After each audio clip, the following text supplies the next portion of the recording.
Hello learners, welcome to my channel enlighten knowledge. आज हम study करने जा रहे हैं nature and scope of micro economics के बारे में। मैंने प्रीवियस वीडियोस में आपको nature and scope of economics बता रखा है। यहाँ पर हम स्पेसिफिकली जो है माइक्रो इकोनॉमिक्स उसकी बात करने जा रहे हैं, उसका नेचर और स्कोप क्या हो सकता है। तो आइए शुरू करते हैं। सबसे पहले पढ़ेंगे कि नेचर क्या है माइक्रो इकोनॉमिक्स का। आप सभी को पता है कि माइक्रो का मतलब क्या होता है, छोटा, स्मॉल। तो ये क्या करता है, कुछ स्मॉल ग्रुप को रिप्रेजेंट करता है हमारी इकोनॉमी में।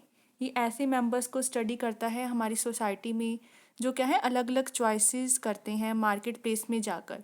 और ये चॉइसेस कैसी हो सकती हैं कि कौन कौन सी गुड्स एंड सर्विसेज वो खरीदना चाहते हैं बिजनेस प्रोवाइडर से।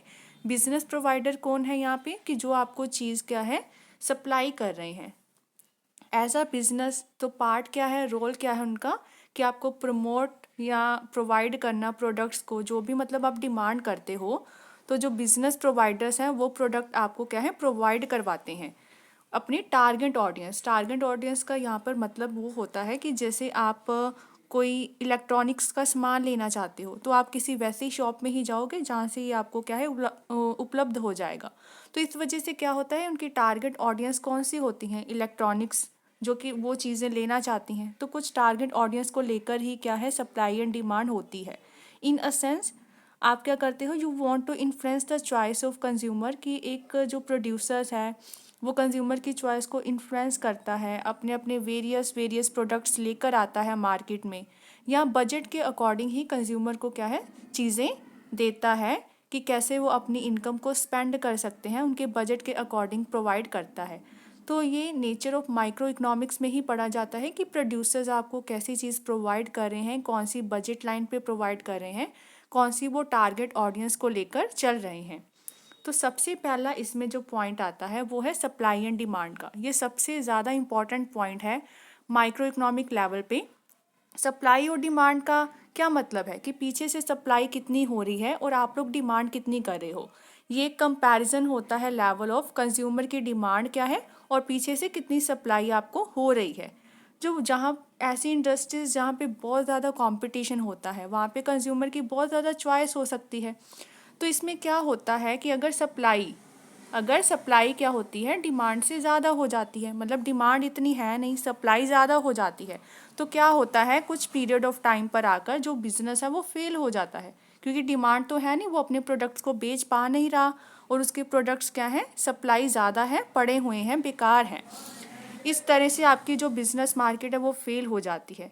इन अ मोर निच मार्केट विद फ्यू प्रोवाइडर्स, मतलब कुछ छोटे छोटे जैसे मार्केट्स हैं जिनमें प्रोवाइडर्स बहुत कम हैं, तो अपॉर्चुनिटी क्या हो जाती है उनकी कि डिमांड को बढ़ाना। पहले तो क्या करना है, डिमांड को बढ़ाना चाहिए कि कंज्यूमर को ऐसे प्रोडक्ट्स को प्रमोट करना चाहिए ताकि वो आपके डिज़ायर्ड प्रोडक्ट्स ले। आप कुछ भी इनमें से यूज़ कर सकते हो, जैसे प्रमोट करवाने के लिए एडवर्टाइजमेंट कर सकते हो, पैम्पलेट्स बांट सकते हो।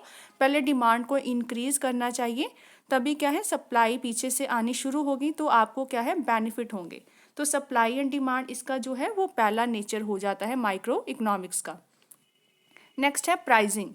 तो बिजनेस प्राइजिंग स्ट्रेटजीज यूज़ की जाती है ताकि आप माइक्रो इकोनॉमिक फैक्टर्स के साथ में को रिलेट कर सकें। द आइडियल या इक्विलिब्रियम पॉइंट कब होता है, जहाँ पे डिमांड क्या होता है सप्लाई के इक्वल हो जाए, डिमांड इक्वल टू सप्लाई, यहाँ पे इक्विलिब्रियम पॉइंट आपको मिल जाता है। जितना प्राइस ज़्यादा होगा, अगर प्राइस ज़्यादा होगा उतनी ही डिमांड क्या होती है कम होती है। The lower the size of population, ठीक है, जो उनको बाय करनी चाहेगी। और वैसे ही अगर प्राइस क्या होता है चीज़ों का कम होता है तो मार्केट में डिमांड बढ़ जाती है।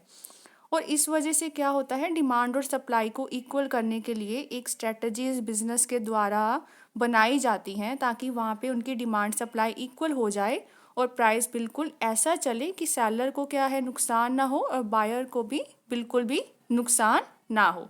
तो दिस कैन कॉज, अगर आप कुछ ऐसा नहीं कर पाते हो या कुछ सप्लाई ज़्यादा हो जाती है डिमांड से या डिमांड ज़्यादा हो जाती है सप्लाई से, तो वहाँ पे क्या होता है एक कंज्यूमर या कस्टमर एलिनेशन होता है या नेगेटिव इफेक्ट पड़ता है आपके बिजनेस पर। इसीलिए किसी चीज़ की शॉर्टेज भी नहीं होनी चाहिए और आपकी जो डिमांड है वो भी क्या है भरपूर होनी चाहिए। तो ये हम प्राइसिंग में लेकर चलते हैं कि कैसे हम लोग इक्विलिब्रियम पॉइंट को सेटअप करेंगे। नेक्स्ट है रिसर्च एंड प्रमोशन किया जाना चाहिए, अच्छे अच्छे प्रोडक्ट्स लेकर आने चाहिए, नए इनोवेशन प्रोडक्ट्स लेके आने चाहिए।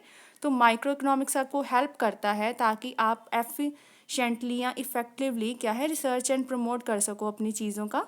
रिसर्च बहुत ज़्यादा यूज़फुल होती है ताकि आप इन्वेस्टिगेट कर सको कि कौन आपको ऐसा कंज्यूमर मिले जो कि मार्केट में आए और वो चीज़ खरीद कर लेकर भी जाए। अलग अलग क्या है बेनिफिट्स भी उनको प्रोवाइड किए जाने चाहिए जो भी आप इनोवेशन कर रहे हो। तो ये बेनिफिट्स कैसे आप करोगे, एडवर्टाइजमेंट करनी चाहिए, प्रमोशनल टेक्निक यूज़ करनी चाहिए ताकि जो आप अपना ब्रांड है उसको क्या है ज़्यादा से ज़्यादा प्रमोट कर सको।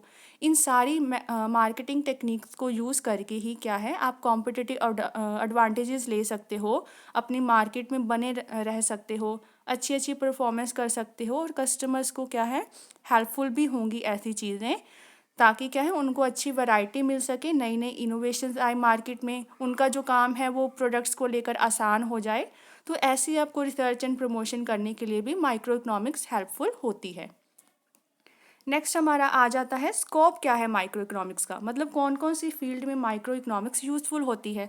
तो पहला है कमोडिटी प्राइसिंग के लिए, जो प्राइस एक इंडिविजुअल पे करता है वो market forces of demand and supply से ही निकाला जाता है। ये हम इंडिविजुअल एंड मार्केट की डिमांड एंड सप्लाई लेकर चलते हैं। डिमांड कब हमारी डाउनवर्ड स्लोपिंग होती है और सप्लाई कब अपवर्ड स्लोपिंग, और जहाँ पे ये दोनों आपस में कट कर जाती है तो वहाँ क्या मिलता है हमें इक्विलिब्रियम पॉइंट मिल जाता है। तो ये सारा कंसेप्ट कौन सा होता है माइक्रो इकोनॉमिक्स का, मतलब कंज्यूमर के बिहेवियर को ध्यान में रखा जाता है, इंडिविजुअल प्रोड्यूसर्स के बिहेवियर को ध्यान में रखा जाता है कि डिमांड आपकी सप्लाई के इक्वल हो जाए। सेकेंड पॉइंट है आपका फैक्टर प्राइसिंग थ्योरी में फैक्टर्स कौन कौन से होते हैं प्रोडक्शन के, लैंड, लेबर, कैपिटल और एंटरप्रेन्योरशिप जिनको प्रॉफिट मिलता है। तो लैंड के बदले में रेंट होता है, लेबर के बदले में वेजेस, कैपिटल को इंटरेस्ट मिलता है और एंटरप्रेन्योरशिप को प्रॉफिट मिलता है। तो ये जो लैंड, लेबर, कैपिटल, एंटरप्रेन्योरशिप है, ये सारे फैक्टर्स भी प्रोडक्शन प्रोसेस में क्या है कंट्रीब्यूट करते हैं। तो ये आपकी एक तो हो जाती है फैक्टर प्राइसिंग थ्योरी, इसका स्कोप है। नेक्स्ट है आपका थ्योरी ऑफ इकोनॉमिक वेलफेयर, मतलब कुछ ऐसी थ्योरीज हैं जहाँ पे क्या है इकोनॉमिक वेलफेयर को बढ़ावा दिया जाता है माइक्रो इकोनॉमिक्स में।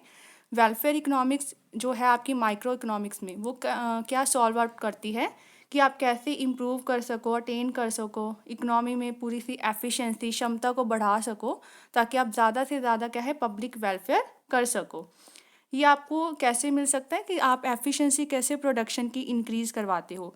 इसके लिए हम एक पीपीसी कर्व बनाते हैं, प्रोडक्शन पॉसिबिलिटी कर्व, जिसमें हम लोग देखते हैं कि कंज्यूमर को क्या चीज़ें प्रोड्यूस करनी चाहिए, what to produce, when to produce, how to produce and for whom it to be produce, मतलब कौन सी चीज़ें प्रोड्यूस करनी चाहिए, किस समय में करनी चाहिए, उनको प्रोडक्शन करने का तरीका क्या होना चाहिए और किसके लिए आप प्रोडक्शन कर पा रहे हो।